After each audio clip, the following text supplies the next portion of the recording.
আসসালামু আলাইকুম ওয়া রাহমাতুল্লাহি ওয়া বারাকাতুহু। প্রিয় দর্শক মণ্ডলী, আপুনি যদি কোরবানি দাতা হয় তেন্তে প্রথমে আপুনি কোরবানির মাসাইল জানি লওক, অন্যথা আপোনাৰ কোৰবানি শুদ্ধ নহবও পাৰে। কাৰণ কোৰবানি এটা গুৰুত্বপূৰ্ণ ইবাদত, এয়া আদায় কৰা ওয়াজিব।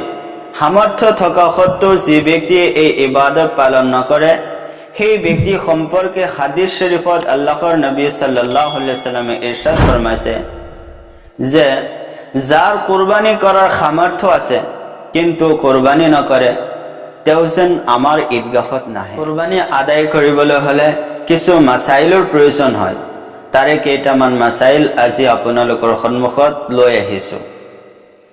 প্ৰিয় দৰ্শক, কুৰবানিৰ পশু হৃষ্টপুষ্ট হোৱা উত্তম। কুৰবানিৰ নিসাব গোটেই বছৰ থকাটো জৰুৰি নহয়, বৰঞ্চ কুৰবানিৰ 3 দিনেৰ ভিতৰত যিকোনো এদিন থাকিলেই কুৰবানি ওয়াজিব হব। মোট 3 দিন কুৰবানি কৰিব পাৰি। জিলহজ মাহৰ 10 তাৰিখ, 11 তাৰিখ আৰু 12 তাৰিখ সূৰ্যাস্ত পৰ্যন্ত। কিন্তু সম্ভৱ হলে জিলহজ মাহৰ 10 তাৰিখত কুৰবানি কৰা উত্তম। নাবালক শিশুৰ ওপৰত, তদ্ৰূপ যি ব্যক্তি সুস্থ বিবেক সম্পন্ন নহয়, পাগল হয়, নিসাবৰ মালিক হলেও তেওঁলোকৰ ওপৰত কোৰবানি ওয়াজিব নহয়। অৱশ্য তেওঁলোকৰ অভিভাৱকে নিজ সম্পদৰ দ্বাৰা তেওঁলোকৰ পক্ষৰ কোৰবানি কৰিলে সেইটো শুদ্ধ হ'ব।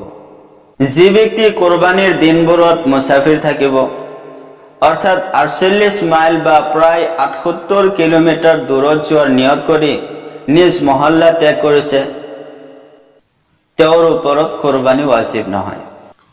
নাবালকৰ পক্ষৰ পৰা কোৰবানি কৰা অভিভাৱকৰ ওপৰত ওয়াজিব নহয়, এইটো এটা মুস্তাহাব হে। দৰিদ্ৰ ব্যক্তিৰ ওপৰত কোৰবানি কৰা ওয়াজিব নহয়, কিন্তু তেওঁ যদি কোৰবানিৰ নিয়ত কৰি কোনো জন্তু কিনি আনিছে তেন্তে তেওঁৰ ওপৰত কোৰবানি কৰা ওয়াজিব হ'ব। কোনোবাই যদি কোৰবানিৰ দিনবোৰত কোনো কাৰণবশতঃ ওয়াজিব কোৰবানি দিব নোৱাৰে, তেতিয়াহ'লে কোৰবানিৰ জন্তু ক্ৰয় কৰা নাথাকিলে তাৰ ওপৰত কোৰবানিৰ উপযুক্ত এটা ছাগলীৰ মূল্য সৎকাৰ কৰা ওয়াজিব। আৰু যদি কোৰবানিৰ বাবে জন্তু কিনিছিল কিন্তু কোনো কাৰণবশতঃ কোৰবানি দিব পৰা নাই, তেতিয়াহ'লে সেই কোৰবানিৰ জন্তু জীৱিত সৎকাৰ কৰিব লাগিব। যিসকল অধিবাসীৰ ওপৰত জুমা আৰু ঈদৰ নামাজ ওয়াজিব, তেওঁলোকৰ বাবে ঈদৰ নামাজৰ পূৰ্বে কোৰবানি কৰা জায়েজ নাই। অৱশ্য বৰষুণ হোৱাৰ কাৰণে বা অন্য কোনো কাৰণত যদি প্ৰথম দিন ঈদৰ নামাজ নহয়, তেতিয়াহ'লে ঈদৰ নামাজৰ সময় পাৰ হোৱাৰ পিছত প্ৰথম দিনাই কোৰবানি কৰিব পাৰিব। 10 আৰু 11 তাৰিখৰ দিন গৈ ৰাতিও কোৰবানি কৰা জায়েজ আছে, কিন্তু দিনত কোৰবানি কৰাটো উত্তম। উট, গৰু, মহ, ছাগলী, ভেড়া আৰু দুম্বাৰ দ্বাৰা কোৰবানি কৰা জায়েজ আছে। এইবোৰ খৰচীয়া পশুৰ বাহিৰে অন্যান্য পশু যেনে হৰিণ, বন গৰু ইত্যাদিৰ দ্বাৰা কোৰবানি কৰা জায়েজ নাই।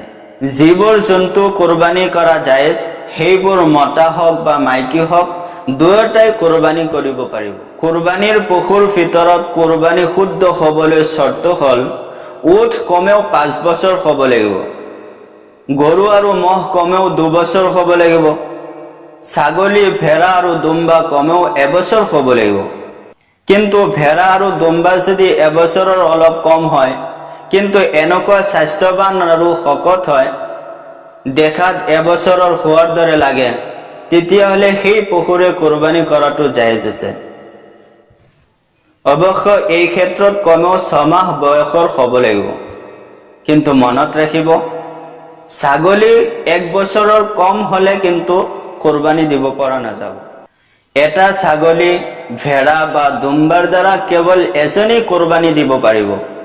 এনেকুৱা এটা পশুৰে কেইজনমান অংশীদাৰ হৈ কোৰবানি কৰিলে এজনৰো কোৰবানি শুদ্ধ নহব।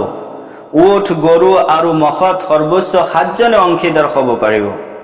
7 জনতকৈ অধিক অংশীদাৰ হলে কোনো এজনৰো কোৰবানি শুদ্ধ নহব। যদি কোনোবাই আল্লাহ তাআলাৰ হুকুম পালনৰ উদ্দেশ্যত কোৰবানি নকৰে, বৰঞ্চ কেৱল মাংস খোৱাৰ নিয়তত কোৰবানি কৰে, তেতিয়াহ'লে তাৰ কোৰবানি শুদ্ধ নহব। তাক অংশীদাৰ বনালে অংশীদাৰ সকলৰ কাৰো কোৰবানি শুদ্ধ নহব। এয়া অতি স্পৰ্শকাতৰ বিষয়। গতিকে অংশীদাৰ নিৰ্বাচন কৰাৰ ক্ষেত্ৰত সতৰ্কতা অৱলম্বন কৰা জৰুৰী। সামৰ্থ্যৱান ব্যক্তিয়ে ৰাসূলুল্লাহ সাল্লাল্লাহু আলাইহি সাল্লামৰ তৰফৰ পৰা কুৰবানী কৰা উত্তম।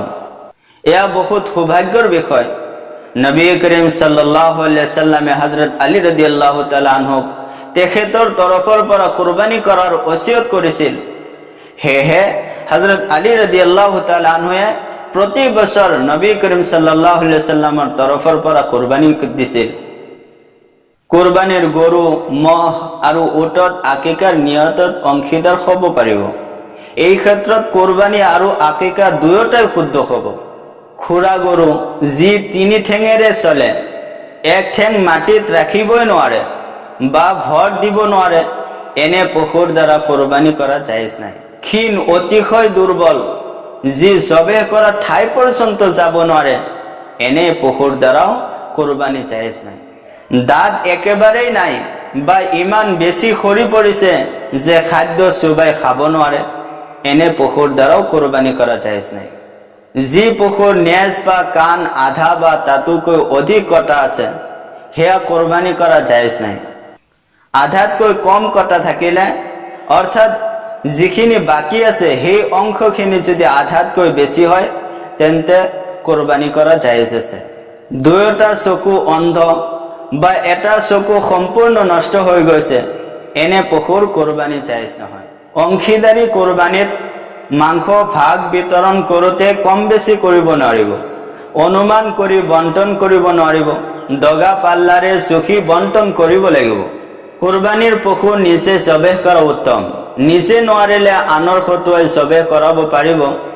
এই ক্ষেত্ৰত কুৰবানীদাতা পুৰুষ হ'লে জবেহস্থলত উপস্থিত থকা ভাল। প্ৰিয় দৰ্শক, কুৰবানী সম্পৰ্কে আৰু বহু মাসাইল আছে, গোটেইখিনি ইয়াত আলোচনা কৰা সম্ভৱ নহয়। যদি আপোনাৰ কিবা মাসাইল জানিবলগীয়া থাকে, বিজ্ঞ আলিম উলামা মুফতিয়ানে কিৰামৰ পৰা জানি ল'ব বুলি অনুৰোধ জনালোঁ।